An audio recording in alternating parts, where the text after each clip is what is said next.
నమస్కారం BTV news కి స్వాగతం. ముందుగా హెడ్లైన్స్. సీఎం చంద్రబాబు అధ్యక్షతన 6వ ఎస్ఐపిబి సమావేశం. 19 ప్రాజెక్టులకు సంబంధించి 33,000 కోట్ల పెట్టుబడులకు ఆమోదం. ఎనర్జీ, టూరిజం, ఐటీ, ఎలక్ట్రానిక్స్ రంగాల్లో 35,000 మంది ఉద్యోగ అవకాశాలకు గ్రీన్ సిగ్నల్. టీడీపీ నేత వీరయ్య చౌదరి కుటుంబ సభ్యులను పరామర్శించిన మంత్రి లోకేష్. కుటుంబ సభ్యులకు తన ప్రగాఢ సానుభూతిని తెలియజేసిన లోకేష్. కుటుంబ సభ్యులకు ధైర్యం చెప్పి అన్ని విధాల అండగా ఉంటారని లోకేష్ భరోసా. ప్రధానమంత్రి నరేంద్ర మోడీ సంక్షేమ పాలన పట్ల ఆకర్షితులై రాజకీయ పార్టీల నాయకులతో పాటు ఎన్ఆర్ఐలు బీజేపీలోకి క్యూ కడుతున్నారని బీజేపీ రాష్ట్ర అధ్యక్షురాలు పురంధేశ్వరి వెల్లడి. ఎన్ఆర్ఐలో గొర్రెపాటి సుధారెడ్డి, వేమూరి నాగేశ్వరరావు బీజేపీ పార్టీలో చేరిన వైనం. పార్టీ ప్రతిష్ట కోసం నిరంతరం శ్రమించాలని విజ్ఞప్తి. మాజీ ఎమ్మెల్యే వంశీ శ్వాస తీసుకోవడంలో ఇబ్బంది పడుతుండటంతో కోర్టు ఆదేశంతో ప్రభుత్వాసుపత్రికి తీసుకువెళ్లిన జైలు అధికారులు. వైద్య పరీక్షల అనంతరం వంశీని జైలుకు తరలించిన పోలీసులు. సీఎం చంద్రబాబు అధ్యక్షతన 6వ ఎస్ఐపిబి సమావేశం నిర్వహించడం జరిగింది. 19 ప్రాజెక్టులకు సంబంధించి 33,000 కోట్ల పెట్టుబడులకు ఆమోదం తెలిపారు. ఎనర్జీ, టూరిజం, ఐటీ, ఎలక్ట్రానిక్స్ రంగాల్లో 35,000 మందికి ఉద్యోగ అవకాశాలు కల్పించనున్నారు. ఇప్పటి వరకు 6 ఎస్ఐపిబిలో 76 ప్రాజెక్టుల ద్వారా 4,95,796 కోట్ల పెట్టుబడులకు ఆమోదం తెలిపారు. రాష్ట్రంలో పారిశ్రామిక ప్రగతికి వేగంగా అడుగులు పడుతున్నాయి. కూటమి ప్రభుత్వం తీసుకువచ్చిన నూతన పాలసీలతో రాష్ట్రంలో పెట్టుబడులు పెట్టేందుకు దేశ విదేశీ సంస్థలు ఆసక్తి చూపిస్తున్నాయి. గత ప్రభుత్వ విధానాలతో రాష్ట్రంపై విశ్వాసం కోల్పోయిన పారిశ్రామికవేత్తలను తిరిగి రాష్ట్రానికి రప్పించేందుకు ప్రభుత్వం చేస్తున్న ప్రయత్నాలు ఫలితాలను ఇస్తున్నాయి.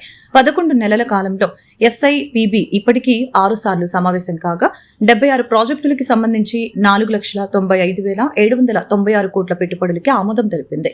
వీటి ద్వారా 4,50,934 మందికి ఉద్యోగ ఉపాధి అవకాశాలు కలగనున్నాయి. తాజాగా గురువారం సచివాలయంలో సీఎం చంద్రబాబు నాయుడు అధ్యక్షతన జరిగిన 6వ ఎస్ఐబిబి సమావేశంలో 19 ప్రాజెక్టులకి ఆమోదం తెలిపింది. వీటికి సంబంధించి 33,000 కోట్లకు పైగా పెట్టుబడులకి ఆమోదం తెలిపారు. ఎనర్జీ, టూరిజం, ఐటీ, ఎలక్ట్రానిక్స్ రంగాల్లో ఈ పెట్టుబడుల ద్వారా దాదాపు 35,000 మందికి ఉద్యోగ ఉపాధి అవకాశాలు లభించనున్నాయి.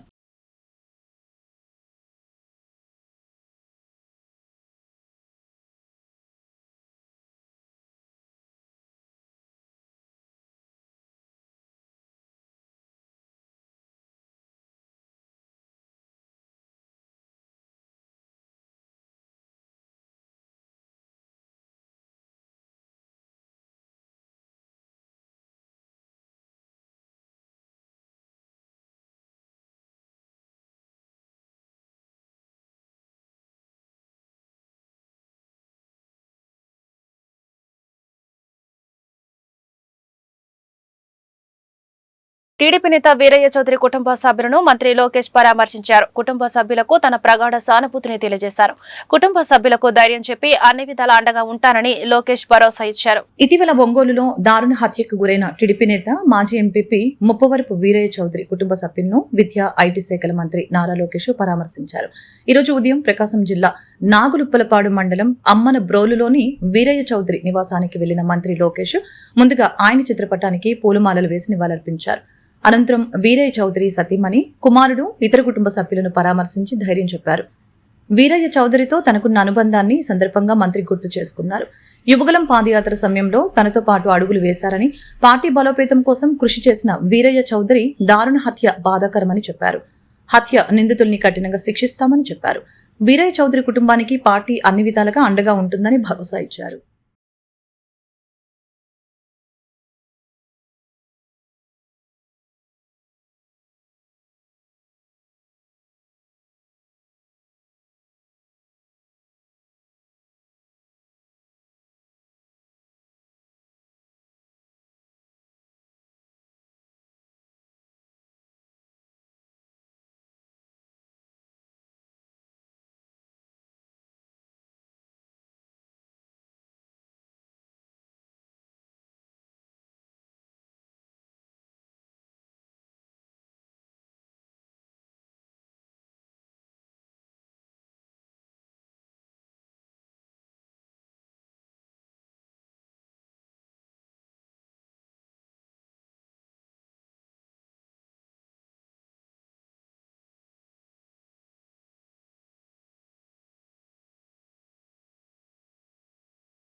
ప్రధానమంత్రి నరేంద్ర మోడీ సంక్షేమ పాలన పట్ల ఆకర్షితులై రాజకీయ పార్టీల నాయకులతో పాటు ఎన్ఆర్ఐలు బీజేపీలోకి క్యూ కడుతున్నారని బీజేపీ రాష్ట్ర అధ్యక్షురాలు దగ్గుపాటి పురంధేశ్వరి తెలిపారు. బీజేపీ సభ్యత్వం తీసుకోవడంతో పాటు బీజేపీ సిద్ధాంతాలను, ప్రభుత్వ లక్ష్యాలను ప్రజల వద్దకు తీసుకెళ్లి పార్టీ ప్రతిష్ట కోసం నిరంతరం శ్రమించాలని ఆమె కోరారు. బీజేపీ రాష్ట్ర కార్యాలయంలో బీజేపీ రాష్ట్ర అధ్యక్షులు దగ్గుపాటి పురంధేశ్వరి సమక్షంలో ఎన్ఆర్ఐలు గొర్రెపాటి సుధారెడ్డి, వేమూరి నాగేశ్వరరావు పార్టీలో చేరారు. ఈ సందర్భంగా దగ్గుపాటి పురంధేశ్వరి మాట్లాడారు. భారతదేశాన్ని ఏ విధంగా అభివృద్ధి జరుగుతుందో చూసి బీజేపీలో అనేక మంది జాయిన్ అవుతున్నారని చెప్పారు. కండవానే కాదు, కండవాతో పాటు బాధ్యతలు కూడా ఉంటాయని ఆమె పేర్కొన్నారు. పార్టీలో యాక్టివ్ గా ఉండాలి అని కోరుకుంటున్నట్లు తెలిపారు. రాష్ట్రంలో బీజేపీ పార్టీని మరింత బలోపేతం చేయాలని ఆమె కోరారు. నిన్న మీరందరూ చూశారు, వైఎస్ఆర్సీపీకి చెందినటువంటి శాసన మండలి ఉపసభాపతిగా ఉన్నటువంటి జాకియా గారు పార్టీలో చేరటం జరిగింది. అదేవిధంగా ఇవాళ సుధారెడ్డి గారు మరియు నాగేశ్వరరావు గారు వారిరువురు కూడా ఈరోజు పార్టీలో చేరారు. వారిరువురు ఎన్ఆర్ఐలుగా ఉన్నారు. అయితే సుధారెడ్డి గారు తిరిగి భారతదేశానికి తిరిగి రావడం జరిగింది. సుధాకర్ గారు ఇంకొంత సమయంలో తిరిగి స్వదేశానికి వచ్చి ఇక్కడే స్థిరపడేటువంటి ఆలోచన వారికి కూడా ఉన్నది. అయితే గత 11 సంవత్సరాలుగా నరేంద్ర మోడీ గారి పాలన, అదేవిధంగా ఒక భారతదేశాన్ని అభివృద్ధి పదంలో ఏ విధంగా తీసుకుని వెళ్తున్నారు అనేటువంటి అంశం, అందులోనూ ఒక దృఢమైనటువంటి నాయకత్వం, దేశానికి 370 అధికారణ తొలగించడం కావచ్చు, ట్రిపుల్ తలాక్ తొలగించడం కావచ్చు, అదేవిధంగా నిన్న మొన్న పాకిస్తాన్ ఏదైతే ఒక కవ్వింపు చర్యకి దిగిందో దానికి ధీటైనటువంటి సమాధానం నరేంద్ర మోడీ గారు ఇచ్చినటువంటి సందర్భంలో వారు చేసినటువంటి మంచి పనులకి, దేశానికి అందించినటువంటి సుపరిపాలనని చూసి భారతీయ జనతా పార్టీ పట్ల వారు ఆకర్షితులై ఇవాళ భారతీయ జనతా పార్టీలో చేరడానికి వారు ముందుకు రావడం జరిగింది. ఐఎమ్ సుధారెడ్డి, గుడివాడలోనే పుట్టి పెరిగాను. యూఎస్ వెళ్ళి 17 ఇయర్స్ అయిందనమాట. భారతదేశం వచ్చి ఇక్కడ ప్రజలకు సేవ చేయాలన్న ఉద్దేశంతో నరేంద్ర మోడీ గారిని పాలన 11 ఇయర్స్ నుంచి చూస్తున్నాం కదా. ఆయనది ఎట్లా ఉంది అని అంటే దినదిన అభివృద్ధి లాగా ఉంది. ఇంకొకటి ఎలాంటిదైనా అభివృద్ధి పథకాలను ముందుకు వెళ్తాం చూస్తున్నాం కదా. సో యూఎస్లో కూడా ఇప్పుడు ఇండియా అంటే ఒక రకమైన అంటే కాంపిటేటివ్ కంట్రీ లాగా అనిపిస్తుంది యూఎస్కి అనమాట. అంత అభివృద్ధి పదంలో ముందుకు అది నరేంద్ర మోడీ గారి పాలనలో. అందుకని చెప్పి ఇప్పుడు బెటర్ అంటే యూఎస్లో కన్నా ఇండియాలోనే బెటర్గా అనిపిస్తుంది. అంటే లివింగ్ కానీ ఏదైనా ఒకప్పుడు ఆపర్చునిటీస్ కానీ లివింగ్ బెటర్ లైఫ్ అక్కడ ఉంటుందని వెళ్ళిన వాళ్ళమే ఇప్పుడు ఇండియాకి చూడాల్సి అంటే ఇండియానే బెటర్ లివింగ్ అండ్ ఆపర్చునిటీస్గా కూడా అన్ని విధాలుగా కూడా డెవలప్మెంట్ నరేంద్ర మోడీ గారి గవర్నమెంట్లో జరిగింది. కాబట్టి ఇప్పుడు మేము అన్ని ఉండి కూడా ఇప్పుడు ఇండియా వస్తే బెటరు, ఇండియాలో ఎలాగో సెటిల్ అయ్యాం కాబట్టి ప్రజలకు సేవ చేస్తే బెటర్ అన్న ఉద్దేశంతో ఇప్పుడు ఇండియా మూవ్ అయ్యి రాజకీయాల్లో అంటే మనం ఏదైనా సేవ చేయాలి అని అంటే దానికి వాల్యుయేషన్ లాగా పొలిటికల్ తో మనం టైఅప్ అయి ఉంటేనే బెటర్ కదా. మాజీ ఎమ్మెల్యే వైసీపీ నేత వల్లభనేని వంశీని జైలు అధికారులు విజయవాడ ప్రభుత్వ ఆసుపత్రికి తీసుకొచ్చారు. గత కొద్ది రోజులుగా వంశీ శ్వాస తీసుకోవడంలో ఇబ్బంది పడుతున్నారు. దీంతో వైద్య పరీక్షల కోసం ఆయనను గురువారం ఉదయం ఆసుపత్రికి తీసుకెళ్లి చికిత్స అందజేస్తున్నారు. శ్వాస తీసుకోవడంలో ఇబ్బందులు పడుతున్న విషయాన్ని నిన్న ఏసీబీ కోర్టుకు వంశీ విన్నవించారు. దీంతో ప్రభుత్వ ఆసుపత్రిలో చికిత్స చేయించాలని కోర్టు ఆదేశించింది. ఈ క్రమంలో ఈ రోజు జిల్లా జైలు నుంచి వంశీని జైలు అధికారులు ఆసుపత్రికి తరలించి వైద్యం అందించారు. వైద్య పరీక్షల అనంతరం జైలుకు వంశీని తరలించారు.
ఆర్థిక శక్తిగా భారతదేశాన్ని తీసుకెళ్లాలంటే మౌలిక సదుపాయాలను సమకూర్చుకోవాలని, అలాంటి ఆలోచనలు ఆనాడు అహల్యాబాయి ఆలోచించి వాటిని అందుబాటులోకి తీసుకొచ్చేలా కృషి చేశారని బీజేపీ జాతీయ ఉపాధ్యక్షులు, కేంద్ర మాజీ మంత్రి మీనాక్షి లేఖి తెలిపారు.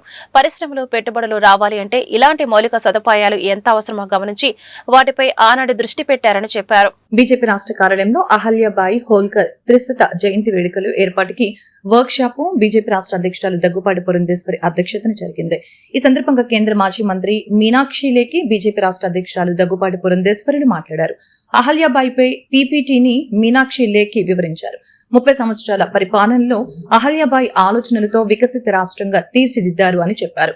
వికసిత రాష్ట్రంగా ఉండాలనే ఆలోచనలతో 200 సంవత్సరాల క్రితమే అహల్యాబాయి ముందు చూపుతో పరిపాలించారని చెప్పారు. అహల్యాబాయి ఒక మహిళగా సమాజం కోసం ఎంతగానో కృషి చేశారని అన్నారు. పిష్వాలకి ఉత్తర ప్రత్యుత్తరాలతో అహల్యాబాయి చాతుర్యతని ప్రదర్శించి మహిళలు అభివృద్ధి, వారి సంక్షేమం కోసం చట్ట సవరణలు చేశారని పేర్కొన్నారు. పాత్రికేయ మిత్రులకి ముందుగా నా నమస్కారాలు నేను తెలియజేస్తున్నాను. ఈరోజు ప్రత్యేకించి ఇవాళ నిర్వహించుకునేటువంటి ఈ సమావేశం భారతీయ జనతా పార్టీ అహల్యాబాయి హోల్కర్ గారి 300వ జయంతి మే 31వ తేదీన జరగనున్నటువంటి సందర్భంలో వారి ప్రస్థానాన్ని గుర్తు చేసుకుంటూ వారు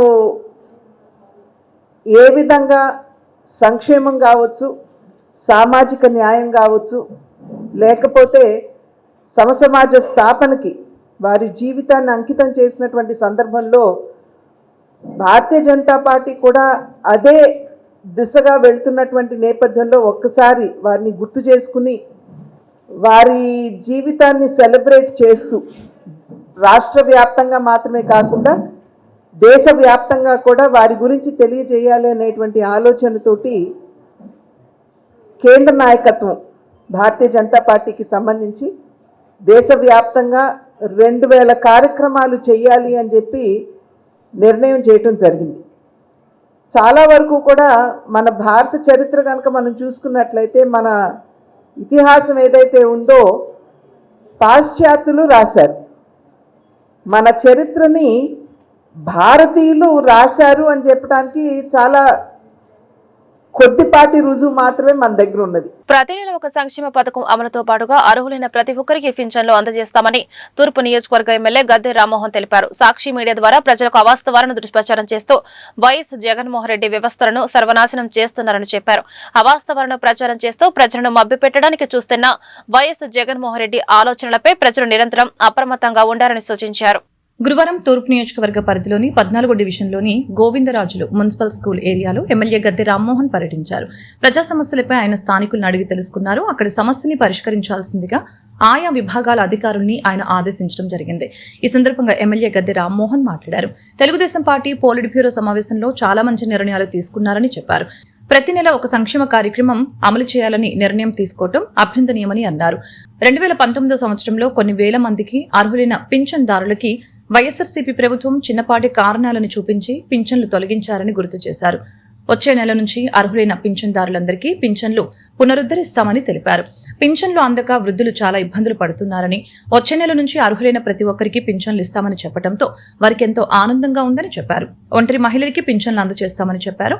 ఈ విధంగా ప్రతి నెల ఒక సంక్షేమ పథకం అమలు చేయడమే కాకుండా పేద ప్రజల్లో ఎవరికేం కావాలో వాటిని అందజేసేందుకు ముఖ్యమంత్రి నారా చంద్రబాబు నాయుడు, డిప్యూటీ సీఎం పవన్ కళ్యాణ్ చర్యలు తీసుకుంటారని అన్నారు. నిన్న తెలుగుదేశం పార్టీ పోలిట్ బ్యూరోలో ఒక మంచి నిర్ణయాలు తీసుకున్నారు. నారా చంద్రబాబు నాయుడు గారి నాయకత్వంలో జరిగిన ఆ సమావేశంలో పేదల సంక్షేమానికి పెద్దపీట వేస్తూ ప్రతి నెలా కూడా ఒక సంక్షేమ కార్యక్రమం చేపట్టాలని చెప్పి ఆలోచన చేయటమే కాకుండా మరీ ముఖ్యంగా 2014-19లో ఉన్న పెన్షన్లు 2019-24లో కొన్ని వేల మందికి పెన్షన్లు తీసేసి వాళ్ళన్న రోడ్డును పడేటట్టు చేసిన వైఎస్ఆర్సీపీ పార్టీ దానికి గుణపాఠంగా 2019-24లో ఎవరు పెన్షన్లు అయితే తీయబడ్డాయో వాళ్ళందరూ కూడా పెన్షన్లు పునరుద్ధరిస్తామని చెప్పి నేను అనౌన్స్ చేస్తే చాలా ఆనందంగా ఉంది. ఎందుకంటే రోజు వచ్చే పెన్షన్ రాకపోవటం వల్ల దిక్కుదోసని పరిస్థితులు అనేక మంది వృద్ధులు, వితంతువులు, వికలాంగులు ఇబ్బంది పడ్డారు. వాళ్ళందరికీ పరిష్కారం అయ్యే విధంగా నారా చంద్రబాబు నాయుడు గారు తీసుకున్న నిర్ణయానికి మనస్ఫూర్తిగా వారికి అభినందనలు తెలియజేస్తూ, ఒంటరి మహిళా పెన్షన్ అనేది నారా చంద్రబాబు నాయుడు గారు 2014-15లో మొదలుపెట్టారు. అది సిద్ధాంతపరంగా ఏ దిక్కు లేని మహిళకి ఇచ్చే ఉపశమనంగా ఆ కార్యక్రమం ఏర్పాటు చేస్తే, జగన్మోహన్ రెడ్డి రాగానే ఒంటరి మహిళ అనే పెన్షన్ తీశారు. ఈ రోజున సుమారు 1,00,000 మంది ఒంటరి మహిళలకు పెన్షన్ ఇవ్వాలని చెప్పి మరలా నిర్ణయం తీసుకోవటం అది కూడా మంచి పరిణామం. సో ఆ విధంగా అనేకమైన ప్రతి నెల కూడా ఒక సంక్షేమ కార్యక్రమం, అంటే 12 నెలలు 12 సంక్షేమ కార్యక్రమాలు చేయడానికి నిర్ణయించుకొని దాని ప్రకారం ఒక ప్రణాళికాబద్ధంగా ముందుకు ఈ కూటమి ప్రభుత్వం, నారా చంద్రబాబు నాయుడు గారు, పవన్ కళ్యాణ్ గారు, అదేవిధంగా మోడీ గారి నాయకత్వంలో ఈ కూటమి ప్రభుత్వం ముందుకు వెళ్ళటం జరుగుతూ ఉంది. అంతేకాదు అనేకమైన విషయాలు చర్చించి ఎవరెవరికి ఇవ్వాలో అభివృద్ధి సంక్షేమం కూడా సమాన స్థాయిలో చూసుకుని వెళ్ళే విధంగా సంపద సృష్టించి పేదవాడికి సంక్షేమానికి ఇవ్వాలని చెప్పి ఆలోచన చేస్తూ ముందుకు వెళ్తున్న ముఖ్యమంత్రి గారికి మనందరం కూడా అండగా ఉండాలా. అనేకమైన అవాస్తవాలు ఆ సాక్షి మీడియా ద్వారానో లేకపోతే పత్రిక ద్వారానో అవాస్తవాలు చెబుతూ ప్రజల్ని మభ్యపెట్టడానికి ప్రయత్నం చేయటమే కాకుండా మన రాష్ట్రాన్ని 5 సంవత్సరాల్లో వ్యవస్థలన్నీ కూడా సర్వనాశనం విధ్వంసం చేసిన జగన్మోహన్ రెడ్డి గారి యొక్క ఆలోచనలకి, ఆయన చేసే పనులకి ప్రజలు కూడా అప్రమత్తంగా ఉండాలని తెలియజేస్తూ, సెంట్రల్ నియోజకవర్గ సమగ్ర అభివృద్ధి మోడల్ నియోజకవర్గంగా తీర్చిదిద్దడమే లక్ష్యంగా పనిచేస్తున్నట్లు ఎమ్మెల్యే బోండా ఉమామహేశ్వరరావు చెప్పారు. నియోజకవర్గంలో ప్రతి డివిజన్లోనూ ప్రజా సమస్యలపై సంపూర్ణ అవగాహన తనకు ఉందని, ఆయా సమస్యల పరిష్కారానికి చర్యలు తీసుకుంటామని వివరించారు. సెంట్రల్ నియోజకవర్గంలోని సత్యనారాయణపురం 28వ డివిజన్లో దీర్ఘకాలంగా పరిష్కారానికి నోచుకొని నర్రావారి వీధి స్వరా హాస్పిటల్ రోడ్డు నిర్మాణానికి శాసనసభ్యులు బోండా ఉమామేశ్వరరావు శంకుస్థాపన చేశారు. ఈ సందర్భంగా ఆయన మాట్లాడారు. నియోజకవర్గంలో ప్రధాన సమస్యలుగా ఉన్న ఆర్ఓబి, ఆర్యూబీల నిర్మాణంపై దృష్టి సారించామని చెప్పారు. గుణదలలోని మరొక వైపున ఆర్ఓబి నిర్మాణానికి కేంద్ర రాష్ట్ర ప్రభుత్వాలు గ్రీన్ సిగ్నల్ ఇచ్చాయని తెలిపారు. మధురానగర్ పప్పుల మిల్లు సెంటర్లో ఆర్ఓబి నిర్మాణం చేస్తామని అన్నారు. పెరిగిన ట్రాఫిక్ రద్దీ దృష్ట్యా అజిత్ సింగ్ నగర్ ఫ్లైఓవర్ కి అనుసంధానంగా మరొక ఫ్లైఓవర్ నిర్మాణం చేపట్టేందుకు అంచనాలని సిద్ధం చేయడం జరిగిందని, త్వరలోనే ఆ పనులు సైతం మొదలు పెడతామని చెప్పారు. ఇప్పటికే నియోజకవర్గంలో సుమారుగా 200 కోట్ల రూపాయలతో అభివృద్ధి పనులు జరుగుతున్నాయని, కొన్ని పనులు ఇప్పటికే పూర్తయినట్లు వివరించారు. స్థానిక కార్పొరేటర్ వీర మాచినేని లలిత మాట్లాడుతూ, ఎంతో కాలంగా నర్రావారి వీధి రహదారి నిర్మాణానికి ప్రతిపాదనలు పంపిన గత ప్రభుత్వం నిధులు కేటాయించలేదని తెలియజేశారు. ప్రస్తుతం టీడీపీ ప్రభుత్వం అధికారంలోకి ఉండటం, పనిచేసే శాసనసభ్యులు బోండా ఉమా అండదండలతో డివిజన్లో అనేక అభివృద్ధి పనులు చేస్తున్నట్లు వివరించారు. ఈ క్రమంలో 78 లక్షల రూపాయల వ్యయంతో రహదారి నిర్మాణానికి శంకుస్థాపన చేసినట్లు చెప్పారు. ఈ నియోజకవర్గంలో నేను శాసనసభ్యుడిగా తెలుగుదేశం ప్రభుత్వం వచ్చినాక అభివృద్ధి పనులు వేగవంతమైనవి. గతంలో 5 సంవత్సరాలు మాకు పార్టీ నుంచి కార్పొరేటర్లు ఉన్నా అన్ని రకాలుగా కూడా వాళ్ళు పెట్టిన ప్రతి ప్రతిపాదనని పెండింగ్లో పెట్టి ఇబ్బందులు గురి చేశారు. ఈరోజు తెలుగుదేశం ప్రభుత్వం వచ్చినాక అభివృద్ధి వేగవంతమైంది. ఇప్పటికీ 200 కోట్ల పైన నియోజకవర్గంలో అభివృద్ధి పనుల్ని వేగవంతం చేసాం. శంకుస్థాపనలు కానీ పూర్తి చేయడం జరిగింది. 28వ డివిజన్లో స్థానిక కార్పొరేటర్ మా సోదరి వీరమాచిన లలిత మరి నిత్యం ఈ డివిజన్ అభివృద్ధి కోసం అనేక ప్రతిపాదనలు పెడితే ఆ ప్రతిపాదనలన్నింటినీ కూడా ఓకే చేపిస్తున్నాం. దాదాపు 6,76,00,000 ఇప్పటికీ ఈ డివిజన్లో మా లలిత కార్పొరేటర్గా నిత్యం కూడా అభివృద్ధి పనులు పూర్తి చేయడం జరిగింది. ఈరోజు ఎప్పటి నుంచో పెండింగ్లో ఉన్నటువంటి నర్రావారి వీధి స్వరా హాస్పిటల్ పక్కన రోడ్డు మరి గతంలో ఎప్పటి నుంచో కూడా పెండింగ్ ఉంది. దాన్ని 98 లక్షలతో 78 లక్షలతో మరి ఈ రోజున శంకుస్థాపన చేసాం. ఈ శ్రీనివాసరెడ్డి గారు కానీ, అలాగే డివిజన్ పార్టీ అధ్యక్షుడు సీను కానీ, నాయుడు కానీ, కార్యదర్శులు కానీ అందరూ కూడా సంతోషంగా ఉంది. ఏది ఏమైనా ప్రతి డివిజన్లో సమస్యల మీద పూర్తి అవగాహన ఉంది. ఆ డివిజన్ సమస్యల్ని పరిష్కరించడంలో ఒక పద్ధతి ప్రకారం ముందుకెళ్తా ఉన్నాం. అన్ని డివిజన్లో రోడ్లు కానీ, డ్రైన్లు కానీ, కమ్యూనిటీ హాల్స్ కానీ, ప్రాథమిక ఆరోగ్య కేంద్రాలు కానీ అన్నిటినీ కూడా పూర్తి చేయడం జరుగుద్ది. ప్రధానంగా ఈ నియోజకవర్గానికి ఉన్నటువంటి సమస్యలు రైల్ ఓవర్ బ్రిడ్జ్లు, గుణదల్లో కానీ, గుణదల ఆర్ఓబి దాదాపు 2009లో మొదలుపెట్టింది ఇవాటికి పెండింగ్లో ఉంది. దాన్ని కూడా ఇప్పుడు రైల్వే అధికారులతో ఎంపీ కేశినేని శ్రీనివాస్ గారు మేము కూడా మాట్లాడటం జరిగింది. ఏపీ టెక్నాలజీ సర్వీసెస్ సంస్థ కీలక నిర్ణయాలు తీసుకుంటుందని రాష్ట్రంలోని 26 జిల్లాల్లో ఏపీటీఎస్ కార్యాలయాలను ఏర్పాటు చేస్తున్నట్లు సంస్థ చైర్మన్ మన్నవ మోహన్ కృష్ణ తెలిపారు. తన కార్యాలయాలు ఏర్పాటు చేసిన విలేకరుల సమావేశంలో ఆయన మాట్లాడుతూ కూటమి ప్రభుత్వం అధికారం చేపట్టిన తర్వాత జూలై 2024 నుండి ఏప్రిల్ 2025 మధ్య 55,486 టెండర్లను ప్రొక్యూర్మెంట్ ప్లాట్ఫామ్ ద్వారా పిలవగా వాటి విలువ 41,000 కోట్లకు మించి ఉందన్నారు. ప్రస్తుతం 110 కోట్ల విలువైన కొనుగోళ్లు లావాదేవీలు ఏపీటీఎస్ ప్రొక్యూర్మెంట్ సేవల ద్వారా జరిగినట్లు పేర్కొన్నారు. ఈ ఆర్థిక సంవత్సరానికి 600 కోట్ల ప్రొక్యూర్మెంట్ టార్గెట్ గా పెట్టుకున్నట్లు తెలిపారు. సైబర్ సెక్యూరిటీ సేవలను మరింత విస్తరించేందుకు సంస్థ ప్రయత్నిస్తుందని తెలిపారు. గత ప్రభుత్వంతో పోల్చితే కూటమి ప్రభుత్వం అధికారం చేపట్టిన తర్వాత ఏపీటీఎస్ సేవలు మరింత బలోపేతం అయ్యాయని పేర్కొన్నారు.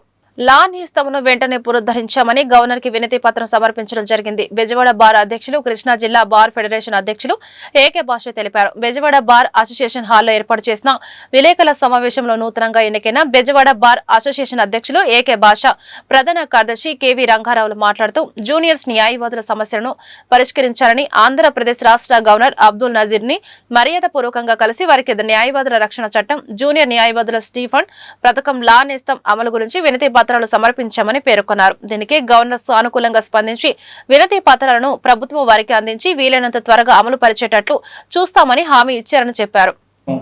మార్చ్ 28న బెజవాడ బార్ అసోసియేషన్లో నూతన కార్యవర్గానికి ఎలక్షన్లు జరిగినాయండి.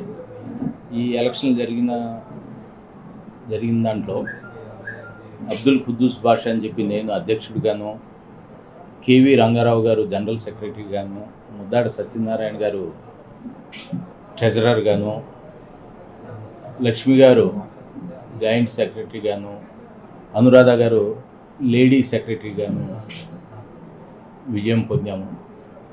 పత్రికా ముఖంగా మా న్యాయవాద మిత్రులు మా విజయానికి మరియు వారి యొక్క ఔన్నత్యాన్ని కోసం పాటుపడిన న్యాయవాద మిత్రులందరికీ పత్రికా ముఖంగా ధన్యవాదాలు తెలియజేస్తూ ఈరోజు ఈ కాన్ఫరెన్స్ పెట్టడానికి ముఖ్య కారణం ఏంటంటే మొన్న 12 మే 12 తారీఖున మన గవర్నర్ గారైన జస్టిస్ అబ్దుల్ నజీర్ గారిని మా గవర్నింగ్ బాడీ కలిసి మర్యాదపూర్వకంగా కలిసాము. ఆయన కలిసిన తర్వాత మాతో 40 నిమిషాల దాకా రాష్ట్రం యొక్క అభివృద్ధి గురించి, రాష్ట్రం యొక్క మంచి చెడుల గురించి, మా ప్రాక్టీసు, మా న్యాయవాదుల మిత్రుల యొక్క కష్టాలు సుఖాలు వీటి గురించి డిస్కస్ చేసుకుంటూ 2 వినతి పత్రాలు ఇచ్చామండి. మన న్యాయవాదుల తరఫున అడ్వకేట్ ప్రొటెక్షన్ యాక్ట్ కొత్తగా భారతదేశం మొత్తం అమలు చేయడం ట్రై చేస్తున్నారు. దాన్ని వీలున్నంత త్వరగా రాష్ట్ర ప్రభుత్వం అమలు చేయాలని చెప్పి రికమెండేషన్ చేయమని చెప్పి, అదేవిధంగా మన ఆంధ్రప్రదేశ్ భారతదేశంలో ఎక్కడా లేని విధంగా జూనియర్ న్యాయవాదులకి లా నేస్తామని చెప్పి ఒక గొప్ప పథకం పెట్టారు.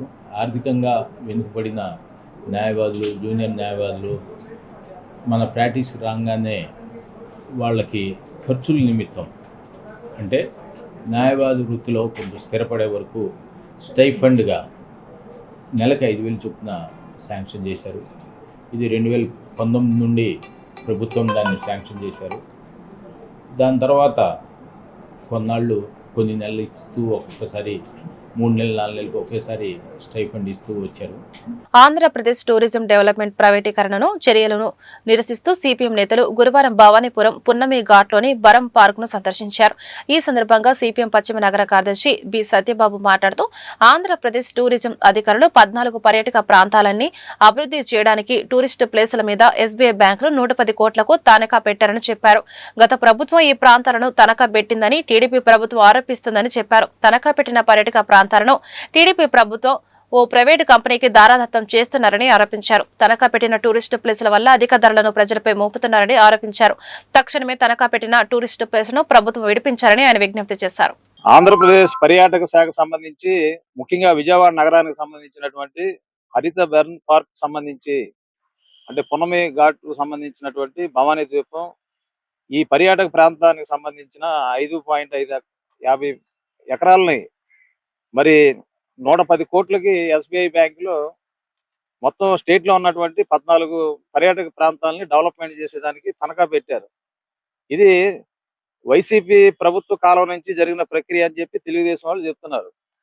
ఇప్పుడు తెలుగుదేశం ప్రభుత్వ హయాంలో ఇప్పుడు జరుగుతున్న తంతు ఏంటంటే, ఈ తాకట్టు పెట్టినటువంటి ఆస్తికి సంబంధించినటువంటి పర్యాటక ప్రాంతాలని ఇప్పుడు మొత్తంగా మరి స్టెర్లింగ్ అనే కంపెనీకి, ప్రైవేట్ కంపెనీకి దారాదత్తం చేసేదానికి పూనుకుంటున్నారు.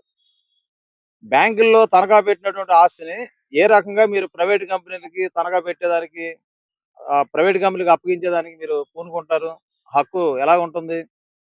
ఇది ఏపీ టూరిజం శాఖ రాష్ట్ర ప్రభుత్వం ఆధీనంలో అభివృద్ధి చెందిన దాన్ని ఈరోజు ప్రైవేట్ వాళ్ళ చేతుల్లో పెట్టి పర్యాటకాన్ని ప్రజలకి భారంగా మార్చేదానికి, ఈ ప్రకృతి సంపద అయినటువంటి భవానీ ద్వీపం కానీ ఈ ప్రాంతం మొత్తం కూడా ప్రైవేట్ కంపెనీలకి దోచిపెట్టేదానికి, పర్యాటకుల్ని జేబులు లూటు చేసేదానికి ఈ చర్యల్ని వెంటనే ఉపసంహరించుకోవాలని సిపిఎం పార్టీగా మేము డిమాండ్ చేస్తున్నాం. ఈ తెలుగుదేశానికి సంబంధించి గతంలో కాంగ్రెస్ ప్రభుత్వం ఈ భవానీ ఐలాండ్ కానీ టూరిజం మొత్తాన్ని ప్రైవేట్ పరం చేసే సందర్భంలో అప్పటి మాజీ మంత్రిగా ఉన్నటువంటి దేవినేని ఉమామహేశ్వరరావు నాయకత్వంలో ఇక్కడ కమ్యూనిస్ట్ పార్టీతో కలిసి ఆందోళన చేశారు. అంటే అధికారంలో ఉంటే ఒక రకంగా, అధికారం లేకపోతే ఇంకో రకంగా. చంద్రబాబు నాయుడు గారు పిపిపి అంటూ ఈరోజు ప్రజల ఆస్తుల మొత్తాన్ని పెట్టుబడిదారులు కట్టబెట్టడమేనా మీ పని? మరోవైపు ఆ పెట్టుబడిదారుల నుంచి పేదలను ఉద్ధరిస్తామని చెప్పి మరొక 4P అంటున్నారు. అంటే మీరు పేద ప్రజల్ని అడుక్కునే వాళ్ళుగా, బానిసలుగా చేస్తూ ప్రకృతి వనరులన్నీ కూడా బడా పెట్టుబడిదారులకి, కార్పొరేట్ కంపెనీలకి దారాదత్తం చేయడం మీకు ఎవరిచ్చారు హక్కు అని ఈ రోజు మేము ప్రశ్నిస్తున్నాం. వార్తలు ముగించే ముందు హెడ్లైన్స్ మరొకసారి. సీఎం చంద్రబాబు అధ్యక్షతన 6వ ఎస్ఐపిబి సమావేశం. 19 ప్రాజెక్టులకు సంబంధించి 33,000 కోట్ల పెట్టుబడులకు ఆమోదం. ఎనర్జీ, టూరిజం, ఐటీ, ఎలక్ట్రానిక్స్ రంగాల్లో 35,000 మంది ఉద్యోగ అవకాశాలకు గ్రీన్ సిగ్నల్. టీడీపీ నేత వీరయ్య చౌదరి కుటుంబ సభ్యులను పరామర్శించిన మంత్రి లోకేష్. కుటుంబ సభ్యులకు తన ప్రగాఢ సానుభూతిని తెలియజేసిన లోకేష్. కుటుంబ సభ్యులకు ధైర్యం చెప్పి అన్ని విధాల అండగా ఉంటారని లోకేష్ భరోసా. ప్రధానమంత్రి నరేంద్ర మోడీ సంక్షేమ పాలన పట్ల ఆకర్షితులై రాజకీయ పార్టీల నాయకులతో పాటు ఎన్ఆర్ఐలు బీజేపీలోకి క్యూ కొడుతున్నారని బీజేపీ రాష్ట్ర అధ్యక్షురాలు పురంధేశ్వరి వెల్లడి. ఎన్ఆర్ఐలో గొర్రెపాటి సుధారెడ్డి, వేమూరి నాగేశ్వరరావు బీజేపీ పార్టీలో చేరిన వైనం. పార్టీ ప్రతిష్ట కోసం నిరంతరం శ్రమించాలని విజ్ఞప్తి. మాజీ ఎమ్మెల్యే వంశీ శ్వాస తీసుకోవడంలో ఇబ్బంది పడుతుండటంతో కోర్టు ఆదేశంతో ప్రభుత్వాసుపత్రికి తీసుకువెళ్లిన జైలు అధికారులు. వైద్య పరీక్షల అనంతరం వంశీని జైలుకు తరలించిన పోలీసులు. ఈ వార్తలు ఇంతటితో సమాప్తం. నమస్కారం.